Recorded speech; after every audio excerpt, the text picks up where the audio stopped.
आज से 52 साल पहले 15,000 फीट ऊंचे पहाड़ से एक त्यारा क्रैश होकर दो हिस्सों में बट जाता है। ये हादसा आज की दुनिया का बहुत ही खतरनाक और बहुत ही भयानक होता है, जिसमें जिंदा बच जाने वाले लोग अपने मुर्दा साथियों के पहाड़ को खाने पर मजबूर हो जाते हैं। I can assure you that being on that plane crash, done the same thing. You were crashing. Giving your life for your friend. There's nothing. What do you remember about the crash? About the crash, I thought I was going to die. 12 अक्टूबर सन 1971 को south America के यूरुग्वाई मुल्क से छोटा सा त्यारा 571 उड़ान भरता है। ये जहाज जा रहा है चिली के कैपिटल सेंटागोर। इस त्यारे में बैठे हैं रग्बी टीम के प्लेयर। इस जेट त्यारे में टोटल 45 लोग सवार होते हैं, जिसमें 40 पैसेंजर और 5 क्रू मेंबर्स होते हैं और इनके साथ कुछ फैमिली मेंबर और इनके रिश्तेदार भी होते हैं। टेक ऑफ के बाद जहाज अर्जेंटीना के ऊपर ही पहुंचता है कि मौसम की खराबी की वजह से अर्जेंटीना के शहर मेंडोजा में जहाज को रोकना पड़ता है। जहाज के कैप्टन को ये डिसीजन इसीलिए लेना पड़ता है कि अर्जेंटीना और चिली के दरमियान दुनिया के सबसे ऊंची एंटीज माउंटेन रेंज मौत बनकर खड़ी होती है। इसे तो यूरुग्वाई से सेंटागो जाने के लिए 3 घंटे का टाइम लगता है, लेकिन अर्जेंटीना और चिली के दरमियान दुनिया के लॉन्ग रेंज एंटीज माउंटेन खड़ी है दीवार बनकर, क्योंकि इसे दुनिया के दूसरे बड़े पहाड़ भी कहा जाता है, जिसकी लंबाई 15,000 फीट है और यही पहाड़ जहाज में बैठे हुए मुसाफिरों की मौत की वजह बनते हैं। 12 अक्टूबर के दिन पहाड़ों के अंदर तूफान आता है, जिसके कारण जहाज आगे नहीं जा पाता और आखिरकार जहाज को मेंडोजा में लैंड करना पड़ता है। फिर अगले ही दिन 13 अक्टूबर को ये त्यारा टेक ऑफ करता है और जहाज को पायलट को लगता है कि अभी मौसम साफ हो चुका है। त्यारे के टेक ऑफ के बाद 1 घंटे तक मौसम साफ होता है और मंजिल भी दूर नहीं होती। मेंडोजा से सेंटागो जाने तक सिर्फ 180 किलोमीटर का फासला होता है, लेकिन प्लेन में बैठे हुए मुसाफिरों को क्या मालूम कि यही 180 किलोमीटर हमारी जिंदगी पर भारी पड़ने वाले हैं। 3:21 तक पायलट जहाज को डेस्टिनेट कराने लगते हैं। ये प्लेन सेंटागो के काफी करीब पहुंच रहा था, लेकिन अभी भी वो पहाड़ों के ऊपर ही होता है। नीचे उतरने के वक्त अचानक भयानक ट्रबल का सामना करना पड़ता है और जहाज तेजी से ऊपर नीचे हिलने लगता है। इसी समय जहाज के सामने गहरे बादल आ जाते हैं। जैसे ही बादल खत्म होते हैं कि सामने एक बहुत ही बड़ा पहाड़ नजर आता है। इस पहाड़ को देखने के बाद पायलट समझ जाता है कि हम अभी भी एंडीज के पहाड़ों में मौजूद हैं। पायलट जहाज को एंटी-ट्यूज करने के लिए पूरी जान लगाता है और जहाज की नोक भी आसमान की तरफ बढ़ने लगती है, मगर फिर भी अफसोस के जहाज पहाड़ से टकराकर 2 हिस्सों में बढ़ जाता है। पीछे का हिस्सा टूट जाने के बाद हवा के प्रेशर से पीछे की 2 सीटें भी उड़ जाती है। इस टकराव में जहाज का राइट विंग टूट जाता है, जिसकी वजह से प्लेन अनबैलेंस हो जाता है। इसके बाद इसका दूसरा विंग भी टूट जाता है। अब सिर्फ जहाज का फ्रंट हिस्सा बचता है, वो भी 350 फी घंटा की रफ्तार से नीचे ग्लेशियर से जा टकराता है। इसमें 2 पायलट समेत 12 लोगों की मौत हो जाती है। अब सिर्फ जहाज का फ्रंट वाला हिस्सा बचता है, जिसमें 33 लोग अभी भी जिंदा और जख्मी हालत में मौजूद होते हैं। ये बिल्कुल होश में नहीं होते हैं कि हम कहां पर हैं। ये क्रैश हुआ प्लेन 3570 मीटर की बुलंदी पर एंडीज की पहाड़ियों में गुंजान जगह पर पड़ा रहता है। प्लेन का पिछला हिस्सा टूट जाने के बाद ठंड अंदर की तरफ जोर पकड़ने लगती है। बचे हुए पैसेंजर एंडीज के पहाड़ों में फंस जाते हैं, जहाँ का टेम्परेचर -30 डिग्री सेल्सियस होता है। प्लेन से बाहर निकलने के बाद जहाँ तक नजर पड़ती है, वहाँ तक सिर्फ पहाड़ ही पहाड़ नजर आते हैं। बच जाने वालों में से 2 जनों ने तभी तरबियत हासिल की हुई, इसमें केनी साहब भी शामिल होते हैं और ये उस वक्त के मेडिकल तालिब इल्म थे। जख्मों की अयादत के लिए जल्दी जहाज के अंदर घुस जाते हैं और इसमें पराइडो की मां की भी मौत हो जाती है, जिसमें इनकी बहन भी बुरी तरह जख्मी होती है और इन दोनों की थोड़ी देर बाद मौत हो जाती है। पराइडो नामी शख्स को दिमाग में चोट लगने की वजह से वो 3 दिन तक कोमा में होते हैं। वो जैसे ही होश में आते हैं, वो यकीन नहीं करते हैं कि मैं कैसे जिंदा हूँ। पराइडो समेत दीगर जिंदा बच जाने लोगों को भूख और प्यास का सामना करना पड़ता है और वो हर तरफ बर्फ से घिरे हुए थे और बर्फ को पिघला कर अपनी प्यास बुझाने लगते। इनकी खुराक भी ज्यादा नहीं बचती। इनके पास बड़ी मुश्किल से 1 हफ्ते तक का खाना होता है।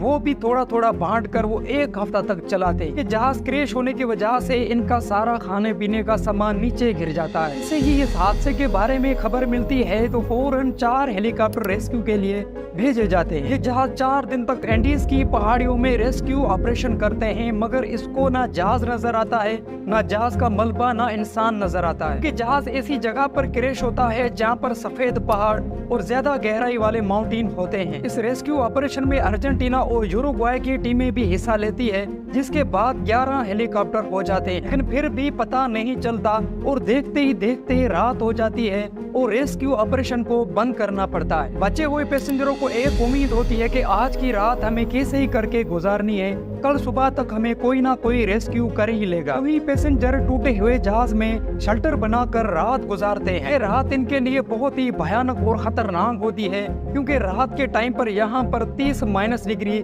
सेल्सियस होता है। खतरनाक ठंड को बर्दाश्त न करने की वजह से 5 लोगों की और मौत हो जाती है, बाकी बचते हैं 28 लोग। अगले दिन की सुबह यानी कि 14 अक्टूबर को फिर से रेस्क्यू ऑपरेशन शुरू कर दिया जाता है, जिसमें 11 जहाज हिस्सा लेते हैं। लेकिन परेशानी ये होती है कि जहाज का कलर भी व्हाइट होता है और जिस जगह पर जहाज क्रैश होता है उस जगह पर सिर्फ सफेद पहाड़ियां ही मौजूद होती है। इस वजह से रेस्क्यू टीमों को मुश्किलात का सामना करना पड़ता है। हैरत की बात तो ये होती है कि रेस्क्यू टीमों के जहाज पैसेंजरों के ऊपर से गुजरते हैं, मगर फिर भी उन्हें नजर नहीं आता। इस वजह से पैसेंजर रेस्क्यू टीमों को सिग्नल देने के लिए टूटे हुए जहाज के ऊपर SOS लिपस्टिक से लिखने की कोशिश करते हैं। इस वजह से बर्फ के ऊपर अपनी बैग से एक बहुत ही बड़ा क्रॉस का निशान बनाते हैं, जिसकी वजह से रेस्क्यू टीमों को आसमान से साफ दिखाई दे। लेकिन इसके बाद भी रेस्क्यू टीमों को कुछ भी नजर नहीं आता और यूं ही 8 दिन गुजर जाने के बाद रेस्क्यू टीमों को 21 अक्टूबर को ऑपरेशन बंद करना पड़ता है। 2 दिन गुजर जाने के बाद तीसरे दिन जहाज के पॉकेट से एक रेडियो मिलता है। ये रेडियो स्टार्ट करते ही इनको खबर आती है कि इसको ढूंढने वाला रेस्क्यू ऑपरेशन बंद कर दिया गया है। ये खबर सुनने के बाद ये लोग और भी परेशान हो जाते हैं, क्योंकि इनकी जो बचने की आखिरी उम्मीद होती है वो भी अब खत्म हो जाती है। बचे हुए लोग अपने आप को ठंड से बचाने के लिए जहाज का टूटा हुआ मलबा उठाकर जहाज का टूटे हुए हिस्से पर रखकर अपने आप को रेस्क्यू करते हैं। सीट के फोम को गर्म होने के लिए इस्तेमाल करते हैं और सीट के जो पाउच होता है उसको शूज के तौर पर इस्तेमाल करते हैं। इसके पास खाने पीने का सामान भी खत्म हो जाता है, जिसकी वजह से काटन और फार्म खाने पर मजबूर हो जाते हैं और इनकी वजह से ये और भी बीमार पड़ जाते हैं। सबसे बड़ा मसला ये होता है कि जिस जगह पर जहाज क्रैश होता है उस जगह से ना बंदा ऊपर जा सकता है ना नीचे उतर सकता। दिन ब दिन इसकी हालत खराब होने लगती है और इसका वजन भी 14 kg वेट माइनस होने लगता है। आखिरकार इनके पास कोई भी रास्ता नहीं होता है और ये अपने मरे हुए साथियों के पार्ट को खाने पर मजबूर हो जाते हैं। ये काम बहुत ही मुश्किल होता है, मगर इनके पास और कोई भी चारा नहीं होता। क्रैश के 17 दिन बाद 29 अक्टूबर को एक और भयानक मुश्किल का सामना करना पड़ता है। रात को सो रहे होते हैं कि अचानक एक बर्फीला तूफान आता है। टूटे हुए प्लेन के अंदर बर्फ जाती है और बचे हुए लोग इसके अंदर फंस जाते हैं। बर्फ जमा होने की वजह से ऑक्सीजन की कमी होने लगती है, जिसके कारण 8 लोगों की और मौत हो जाती है। अब सिर्फ 19 अफराद बचते हैं, वो भी प्लेन के अंदर फंसे हुए होते हैं और इसको बाहर निकलने में 3 दिन तक लग जाते हैं। ये अब सोचने लगते हैं कि यहाँ पर रहेंगे तो कोई भी जिंदा बच नहीं पाएगा, एक एक करके सारे मर जाएंगे। इससे अच्छा ये है कि यहाँ से निकलकर रास्ता तलाश किया जाए। लेकिन मसला ये होता है कि इनमें जो बचने वाले लोग सारे जख्मी होते हैं, जिसकी वजह से पहाड़ पर चढ़ना और इसको क्रॉस करना नामुमकिन सा होता है। लेकिन 19 अफराद में से 3 ज्यादा जख्मी नहीं होते और यही तीनों अफराद बाहर से मदद लाने का फैसला करते हैं। 15 नवंबर को तीनों अफराद मदद ढूंढने के लिए निकल पड़ते हैं और पूरा दिन सफर करने के बाद रात हो जाती है। सफर के दौरान इसकी नजर दूसरे टूटे हुए हिस्से पर पड़ती है। जब ये वहाँ पर पहुँचते हैं तो इनको कुछ खाने पीने का सामान भी मिल जाता है। ये रात यहीं पर गुजारते हैं और क्रैश के 59 दिनों बाद यानी कि 11 दिसंबर को एक और बर्फीला तूफान इनकी तरफ बढ़ने लगता है। इसमें 13 और सर्वाइवल मारे जाते हैं,